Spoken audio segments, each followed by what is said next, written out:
Olá pessoal, tudo bem? Eu estou aqui para compartilhar com vocês um pouquinho daquilo que nós chamamos de argumentos racionais para a existência de Deus e falar qual é a posição desses argumentos dentro de uma apologética pressuposicionalista.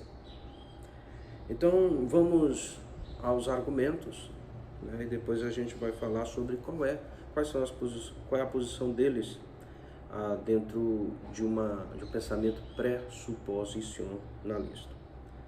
O primeiro argumento, que é um argumento muito forte, é o argumento cosmológico. Quando você olha para a história humana, você vê que até ali o século XX, era comum os pensadores secularistas afirmarem que o universo ele não teve um início, que o universo ele é assim, ele existe desde o princípio.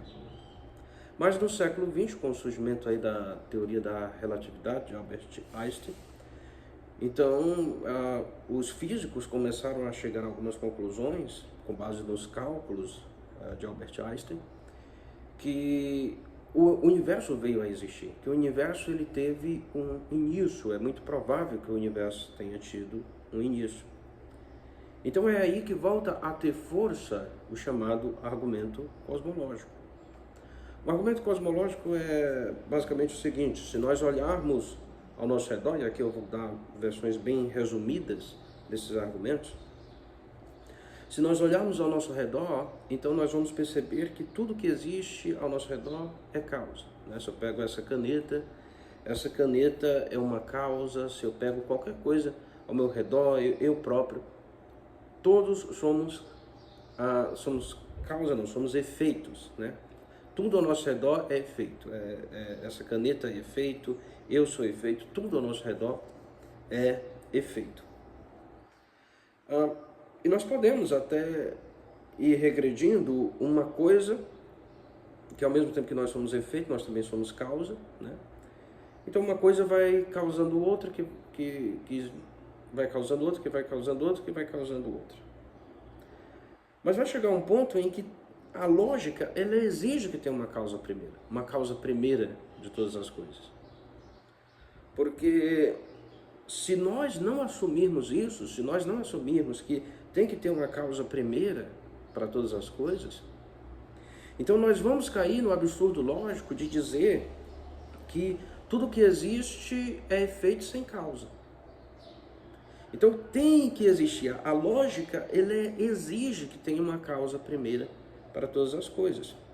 E o que as teorias científicas mostram é que o próprio espaço e tempo eles estão relacionados. Então provavelmente eles tiveram um início, eles vieram a existir, né? Até complicado falar sobre o início do tempo, né? Mas a ideia é basicamente essa. Chega em um ponto em que a nossa linguagem ela não é mais o suficiente para explicar. Mas a ideia é exatamente essa. Até o espaço e o tempo, eles vieram a existir. Então, para criar esse universo que nós temos, essa coisa, ela no mínimo, ela não pode ter sido causada por nada, porque se ela foi causada por alguma coisa, então ela não é a primeira causa. Então, para ela ser a primeira causa, a causa inicial de todas as coisas, a causa inicial que a lógica exige que tenha, para ela ser a causa inicial de todas as coisas, ela não pode ter sido ela mesma causada por nada, ela tem que ser autoexistente desde sempre. E para ela causar o tempo, ela também não pode estar limitada pelo tempo. Para ela causar o espaço, ela não pode também ser limitada pelo espaço. Então são essas características que eu mencionei, você já olha e já percebe que isso condiz com aquilo que a Bíblia fala sobre Deus, né? Que Ele é eterno, a Escritura vai dizer de eternidade a eternidade, tu és Deus, por exemplo. Então só de olhar para isso, essas características, a gente já percebe que aquilo que a lógica exige que seja a causa primeira de todas as coisas, bate perfeitamente com as descrições que as Escrituras nos dão de Deus. Então esse é o primeiro argumento, o argumento cosmológico. Cosmos vem de universo, que vai mostrar que tem que ter uma causa primeira e eterna para o universo. Segundo argumento, o argumento teleológico. O argumento teleológico, ele vai analisar, a gente olha para as coisas ao nosso redor e a gente percebe que essas coisas elas têm certa complexidade, que elas têm funções que não são elas mesmas que se atribuem, mas funções que é atribuída a elas, às vezes, pela própria natureza, né? Por exemplo, o nosso coração, ele tem função. E está dentro de um sistema complexo que ele precisa estar ali, assim como os nossos rins, os nossos órgãos, eles têm função que não fomos nós que atribuímos a ele, porque isso seria impossível, né? E ao mesmo tempo não foram eles mesmos que se atribuíram. Então, isso aponta para um projeto, existe um projeto para o nosso corpo. O nosso planeta está exatamente no lugar que deveria estar para que houvesse vida, né? Chamado de princípio antrópico e também de ajuste fino do universo, né? O nosso planeta, se ele tivesse um pouquinho mais para perto do Sol, seria quente demais para ter vida. Se ele tivesse um pouquinho mais longe do Sol, seria frio demais para ter vida. Nós temos a Lua, que se não existisse a Lua, do tamanho que ela é, então a vida não seria possível na Terra. Então existem diversas constantes que parece que elas foram intencionalmente ajustadas para que houvesse vida em nosso planeta. Então esse é o argumento teleológico que vem. Deixa eu parar um pouquinho, está passando carro de som, depois a gente volta. Esse argumento é chamado argumento teleológico, né, que vem da palavra grego telos, que significa finalidade, né? Então, ou vontade, não me lembro bem se é finalidade ou vontade, mas é a ideia de que existe aquela ideia que é principalmente usada pelo pessoal do design inteligente, que é a ideia de que o nosso mundo ele parece ter sido projetado para que tenha vida. Então esse é o argumento teleológico. O terceiro argumento é o argumento moral, né? E o argumento moral, ele é um argumento que vai apontar primeiro para a ideia de que a moralidade ela só faz sentido dentro de uma cosmovisão na qual Deus existe, ou na qual existe recompensas para além dessa vida. E também vai apontar para o fato de que a moralidade é algo que nós encontramos em todas as civilizações, em todas as culturas, né? E todas as pessoas. Então todas as pessoas elas têm uma estrutura básica de moralidade e uma estrutura que ela está ali de alguma forma conectada com os 10 mandamentos, né? Então tem a ideia de não matar, a ideia de não roubar, a ideia de adultério está presente, mesmo que isso seja aplicado de forma diferente, mas essas ideias, essa estrutura, que é a estrutura dos 10 mandamentos, está presente em todas os códigos morais ao redor do mundo. Então é algo que nos mostra uma certa confiabilidade da Escritura e da estrutura moral que a Escritura nos apresenta. Então esse é o argumento moral. E o outro argumento é um argumento parecido, que é o argumento do fato religioso, da universalidade da religião, né? Que vai mostrar que a religião ela é um fenômeno universal na história humana. Todas as civilizações, elas de alguma forma são religiosas, né? Então quando os europeus chegam aqui no Brasil, eles encontram os índios, que esses índios eles não tinham contato nenhum com o povo europeu, mas mesmo assim eles têm religião, eles adoram aquilo que eles podem ver da criação de Deus, eles adoram o sol, adoram a lua, creem em espíritos. Então essas crenças em deuses, em sobrenatural, em coisas transcendentes, está presente ao redor de todo mundo, de todas as civilizações, nas histórias das civilizações. Então isso aponta para o fato de que, por que todos os seres humanos têm isso, né? Será que não é porque existe de fato algo sobrenatural? Será se não é porque nós captamos este algo de alguma forma? Então esse é o argumento do fato religioso, o argumento da universalidade da religião. E o último argumento que eu vou trazer aqui é o argumento ontológico, né? O argumento ontológico, ele vai dizer que nós temos a capacidade de conceber um ser perfeito, como nos é apresentado pela tradição cristã. Então nós temos a capacidade de conceber um ser perfeito. E ele vai perguntar o seguinte: mas o que é mais perfeito? Algo que existe ou algo que não existe? Como algo que não existe, a gente pode dizer que é perfeito?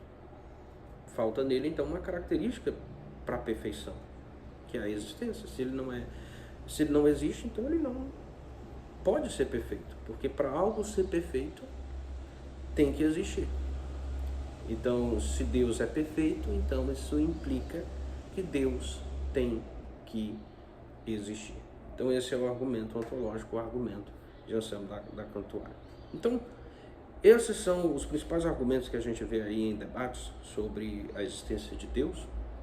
São argumentos que eu acho que são muito bons, argumentos muito bons. Agora eu vou falar qual é a posição desses argumentos em uma cosmovisão pressuposicionalista, né? Em uma apologética pressuposicionalista. Esses argumentos, eles, para os pressuposicionalistas, eles não são provas, no sentido estrito do termo, da existência de Deus. Eles não são a base da fé. Para um pressuposicionalista, não. Eles são evidências, né? Evidências, que é algo que corrobora com a nossa fé, algo que torna mais robusta a nossa fé, acho que podemos até falar isso, mas ele não é a base da nossa fé. Primeiro, porque se nós formos sinceros, então nós vamos ver que nós já acreditávamos, que nós já tínhamos fé antes de conhecermos esses argumentos. Nós já tínhamos fé em Deus, nós já acreditávamos em Deus. Então ele não pode ser a base da nossa fé. Então qual é a base da nossa fé? A base da nossa fé, quem diz, é a Escritura. A Escritura diz que nós cremos em Deus porque o próprio Deus se manifestou na natureza, né? Lá em Romanos 1. Deus se manifesta na natureza. Faz até parte aqui do argumento teleológico, né? Quando a gente olha para a natureza, a gente percebe que existe um Deus. Deus, ele se manifestou em nós. Eclesiastes vai dizer que Deus colocou a eternidade no coração humano.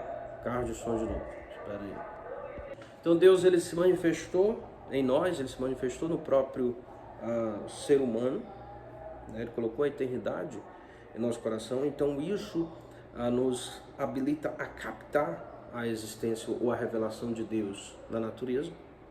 Deus, ele se manifestou na Escritura. Então a Escritura, ela é a revelação especial de Deus. E a Bíblia vai dizer também que o Espírito Santo, ele agiu em nossos corações e ele nos faz abraçar o nosso Senhor Jesus Cristo, a reconhecer Jesus como nosso Senhor, como nosso Salvador, e a se render diante dessa revelação que Deus fez. Então é por isso que nós cremos em Deus segundo a Escritura, porque ele não só nos criou, mas ele também se manifestou, mas ele também se revelou a nós. Então essa é a base da nossa fé, o próprio Deus, né? Ele mesmo se manifestou e ele mesmo nos habilitou a crer nele. Ele agiu sobrenaturalmente em nosso coração, nos dando fé e nos dando fé salvífica. Então essa é a base da nossa fé. Então a base da nossa fé não é esses argumentos. Esses argumentos, eles são a corroboração da nossa fé. Então quando nós olhamos para esses argumentos, se nós olhamos à luz da Escritura, nós vemos que aquilo que a Escritura diz, condiz com a realidade, condiz com a lógica, condiz com a razão.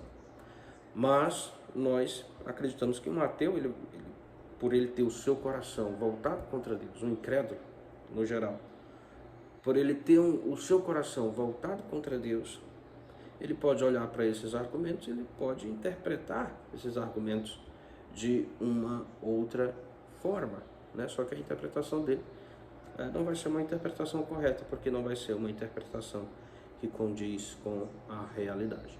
Então esses argumentos, eles são muito bons para nós evangelizarmos, eles são muito bons para dar robustez à nossa fé, mas nós não devemos interpretar esses argumentos como sendo a base da nossa fé. porque a base da nossa fé é o próprio Deus. É a revelação de Deus, é a ação do Espírito Santo de Deus em nosso coração, que nos faz reconhecer a revelação geral de Deus e nos faz reconhecer a revelação especial de Deus, que é a Bíblia, que é a Escritura. Então é porque eu reconheço a Bíblia como a palavra de Deus, é que eu analiso o mundo ao meu redor à luz da palavra de Deus. Mas isso graças à ação graciosa do Espírito Santo em nossos corações. E algo que nos traz conforto e consolo, até mesmo na missão de evangelização, é saber que Deus tem os seus eleitos e que Deus, no seu tempo, no tempo decretado, predeterminado por Ele, Ele vai agir no coração das pessoas. Claro, a partir da pregação, a partir da palavra, né? da palavra que nós pregarmos, da palavra que nós anunciarmos. Então é por isso que nós temos o dever de evangelizar, porque Deus age por meio da palavra. Mas Ele não age meramente de uma forma racional, que você vai convencer por seus bons argumentos. Mas Ele age também de maneira sobrenatural. Você vai pregar a palavra, você precisa ter uma boa argumentação, você deve se esforçar para ser o mais inteligível possível. Mas não vai depender da sua boa argumentação, vai depender da ação do Espírito Santo no coração das pessoas. Então você vai pregar, você vai se esforçar para ser claro, você vai se esforçar para ser convincente, mas tendo em mente que quem convence é o Espírito Santo de Deus, e fazendo aquilo que tiver ao seu alcance e descansando no Espírito de Deus, que Ele vai fazer a obra do Senhor. Então, quão magnífico é isso, quão magnífico é nós crermos que Deus é soberano sobre todas as coisas, que você possa confiar nisso. Amém.